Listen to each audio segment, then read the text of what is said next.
Hello again, welcome back. We're back from our break, and we're here with Brian Pfeiffer and Gilbert and Larry. And I was going to ask Brian about how has technology really, you've had some recent, your recent group, Wisconsin Bail Out the People, and there's also a recent strike on Palermo's Pizza here in Milwaukee. I was wondering how you have been using technology to help with organizing and getting people involved with that.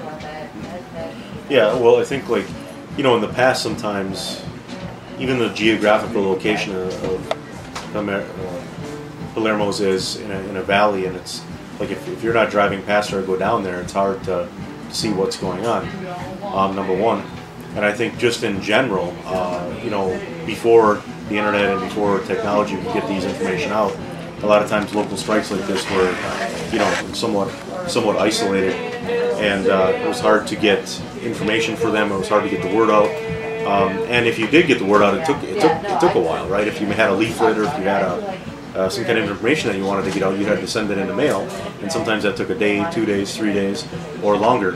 And even in the United States, but to get international support. So, I think the Palermo strike is a great example of how technology can really assist workers' struggles. I mean, from the first day, Voces de la Frontera had the information on their website, and that went out all over the world.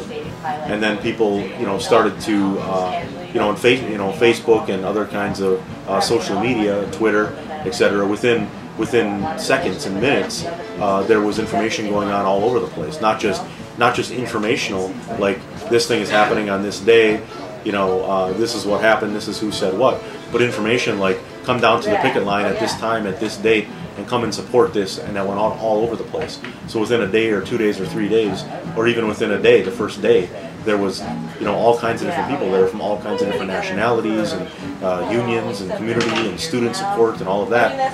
And that's one of the great boons of technology, and that was like the Madison Capitol occupation was the same thing. I mean, we started the occupation on February 14th, 2011, and due to technology and Twitter and the internet and all of that, we were able to get people there from the space of 24 hours. People who were there from all over the country and really internationally that week. These kinds of things it was really hard to do before the internet and before the various applications and Twitter and all this kind of stuff. So it's done a real good job in getting people together and getting these types of strikes like Palermo's, much more support and much broader and much more information out to the public. And the other thing that it does, technology on our side, the poor and working people side, is that it gives our message.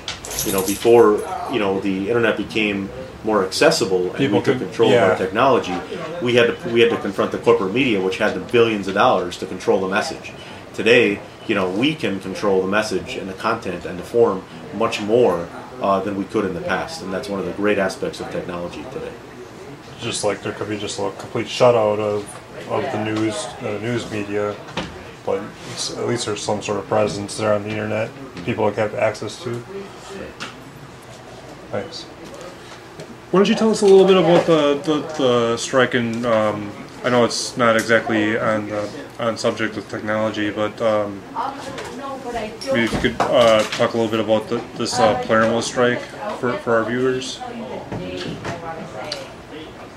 Well, just in general, what's going on? Right. Well, the workers have been on strike since June 1st, so it's going on 4 weeks now on strike.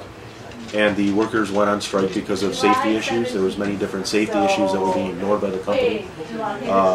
Workers were being forced to go to work when they were sick, and this is a pizza company, so health and sanitation is a very important area of concern for the workers. Also, the lower wages. There was discrimination issues involved, and that was some of the main issues and concern of the strike. Also, the company threatened the workers that if they unionized or organized or supported the strike, that they would send ICE in. Now, ICE is the immigration forces in this country, ICE, and they are very heavy and very brutal to immigrants, specifically Latinos and Latinas. And the companies told the Latinos and Latinas there at Palomeros that if they voted to unionize or engaged in union activity, that they would be subject to ICE interrogation. Now, ICE backed off after they got a lot of support, but people are, the National Labor Relations... Intimidation. Intimidation, right. So the National Labor Relations Board has scheduled an election for July 6th. So the workers are going to vote. The workers have formed a union. It's called the Palermo Workers Union, and they are going to vote on July 6th. But they've been out on strike since then, and you know, there's been much support on the picket line. The National AFL-CIO has supported them. Voces de la Frontera is helping them out a lot on a lot of different levels, and but they still need a lot of support. So anybody that can go down there, drop off donations, get support resolutions, get the information out around the country, around the world. If you have a blog or any kind of way to get the word out through media, progressive media, or even, you know, corporate media, send a press release or say you should go down and talk about. Yeah, come and start workers. come and start your own show here down at Rivers Radio. It's completely open to the public, and it's online. So right, I'd like to encourage that kind of thing. Right, exactly. And that's exactly one of the great things about this radio show, and we really appreciate this. This is one of the things that we can do right here. You know, is support these local struggles and these strikes and different, you know, opposing police brutality and fighting to oppose foreclosures and evictions. We have the technology, and this is great. You know, this is exactly what we need to do. Right? Cool. All right. Well, we're going to take another little break, but we'll be back shortly. I'd like to discuss how technology has changed the media in particular. In the past, as we said before, there was very few outlets, but now we have the internet, and anybody can get on the internet. You know, whether anybody's watching that is still to be determined. You know, it doesn't necessarily go out to the masses like the TV does. But we were talking a little bit before, and you were talking about like effective messaging through the media and like buzzwords and like just how language is how certain ideas get implanted into the everyday person's psyche about what is acceptable and what isn't. Maybe you could elaborate on that. Yeah. I was talking about the corporations and the right-wing messaging that they sent out that was so effective. If you look at the results of this election, which saw the swing voters and, you know, had to be the majority of Wisconsinites voted to retain Scott Walker because of the messaging that went out that, you know, he somehow was protecting the taxpayers. You know, it's it's a messaging that I would advocate that we steal because, you know, as a state employee, I pay taxes, you know, and I'm protecting the taxpayer every day I go to work, you know, by admitting people that have requirements, the proper requirements. School teachers are protecting taxpayers by, you know, effectively educating students. So, you know, that we allow the right wing to steal, you know, these precious, very precious messaging. I think we need to hijack that back, you know. Yeah. The words and the ideas are really powerful, and like they get into people's consciousness, and then the media can kind of just has like a little switch that they can just turn on people and get them to look the other way or look the way that they want them to look. So perhaps let me give you another example. There was a messaging that we sent out in the beginning of the uprising in Madison, where we were having 50, 60, 70, up to 100,000 people in Madison.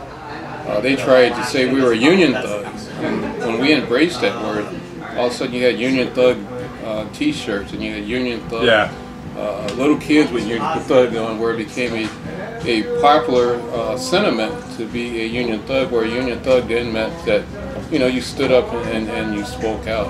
Unfortunately, unless you keep that really mainstream and have a good balance, then you kind of, you know, it's almost a tippy-toe line that you have to walk when you're trying to do this messaging, because just like the incident we talked about with the Tea Party reporter who kind of ran his slant, you know, and it kind of backfired as far as I see. You know, if they weren't racist, they would have all the racist garbage on their page, and they wouldn't be attracting the racists to their page. But you know, our conduct has to be you know, kind of above reproach as we put out this messaging, and we got to have consistent behavior that goes along with the messaging.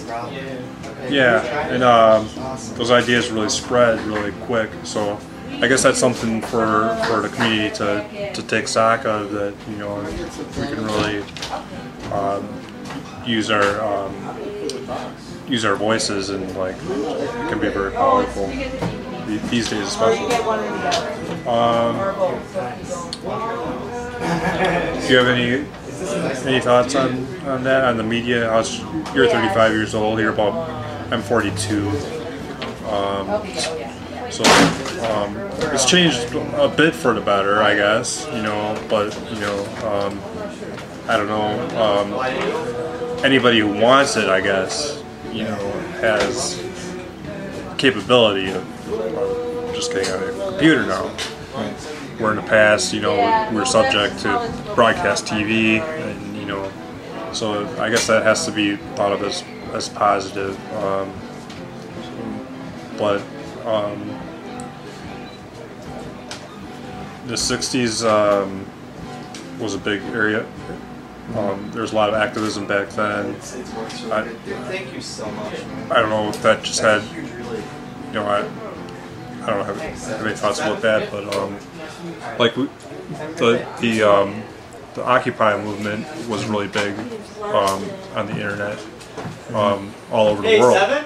Did you ever fix your lens? That's something that probably wouldn't be possible in the past, because how are you going to talk to somebody in Egypt or wherever? What would you say is the importance of having kind of like a worldwide network of communication for activists? Like, I suppose it's a great source of strength that you know that other people across the world are looking at what you're doing, and they're in solidarity with that. Do you have anything to say about that? Well, you know, I think information definitely travels much quicker than it used to. It used to be, you know, if I had a sense growing up when I was a kid that when you went to sleep, the world sort of stopped. You know, because you didn't have access to things 24/7, you didn't have access to news 24/7. But now you get a sense that things continue because you know that you can turn on the computer or the television. You remember, TV used to go off at 12 midnight, and they'd play the national anthem, and you see the jets flying overhead, and then they have or whatever. You know, that doesn't happen anymore. Right? I almost forgot about that. But yeah, it's 12 o'clock. It's like, what else are you gonna do? Nothing's on TV. You just might as well go to bed. But that's not the case now. I mean, even if you look at 5 years ago, you know, like 5-6 years ago, people didn't have internet on their phones. You know, I think back then, 2004. I'm thinking, I don't remember there being internet phones back then. So things have developed quite, at a very fast clip. I mean, to a certain extent, we can't rely on that to get the message across. Yeah. Because you know, it's not that we've relied too much on the internet. I think that the level of the movement, where the movement is at, is owes to a lot of different factors. And not just because people are taking the easy route, but it's a lot of political things, cultural things that have happened since different periods in history that have made it more difficult. But, you know, I remember, you know, well, this year it seems like 42 black people have been killed by cops or vigilantes this year. Now, I don't think that the incidences are more prevalent than they have been any other year. It's just the ability to information travels much more quicker, so it's become more common knowledge, and people know the names now. Where many years, actually, just even a few years ago, even when we had the internet, people weren't hearing these things.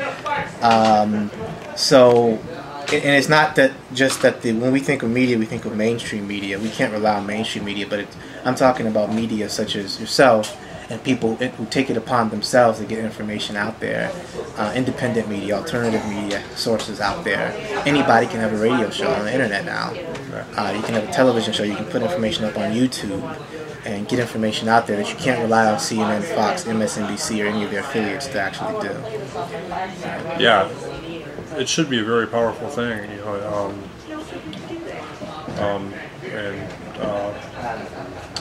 Well, all right.